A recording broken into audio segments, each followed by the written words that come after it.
Hey, good morning guys. Ganito yung buhay natin. Oh my God! Wow! Shoutout pala nung sa Kikay Vlog na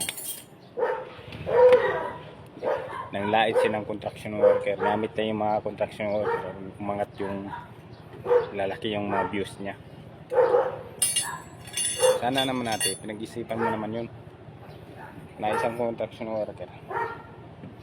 Marangal po ang trabaho. Hindi po kami nakakaapak ng tao. Sana all. Nagko-construction worker. Limit sa kalaman ang construction worker ng mga tao na hindi pa nakakalam. Malaki rin kita namin dito. Oh my God! Wow! Katulad ko. Ganito po yung ginagana ko. Tulad ho ko ay nangontrata po ako at ako po yung nagsarili po ako. Sapagkat ako na ako ko yung oras ko. Sana all. Alam ko naman gigawa lang katuwa ni ate yun yung sabi na construction worker ayaw niya mag-asawa kasi mabaho. Walang ligo. Bago po kami magtrabaho ng construction, naliligo muna kami. Sa panahon ngayon, sobrang init oh. Kung di kami maliligo, itos na lang. Bago mo yung ginawa natin, dapat pinag-isipan mo bago ka nag-vlog.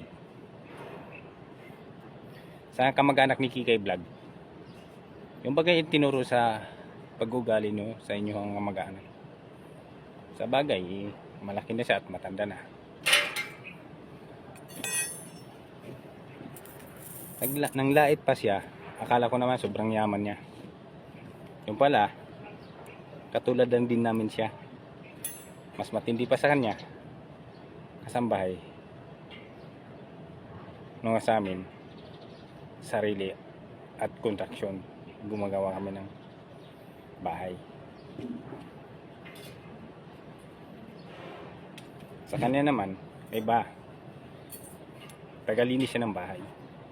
Tagalinis siya ng tae ng aso, tagalinis siya ng tae ng tao, ganun. Sana naman, bago mo sinabi yun natin, sana naman pinag-isipan mo na marami din tao na sasaktan dahil pinagagawa mo. Arong sumikat ka lang.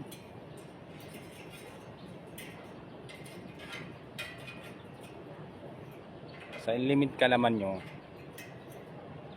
ito po yung ginagawa ko. Pakita ko sa inyo. Yan po ang ginagawa ko. Ito po ang ginagawa ko. Ito.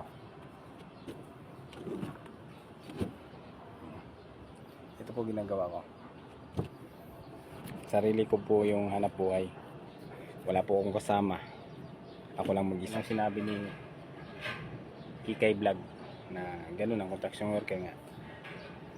Because mabaho. Walang ligo. Ang gusto lang maging asawa niya yung seaman, teacher, police. Sa paglight mo na, di ka na pumasa dun sa standard ng mga taong na magandang trabaho. Hindi na ka nais-nais ng ugali mo. Wala na. Doon pa lang, sablay ka na. Doon pala pinapangarap mo ang buhay.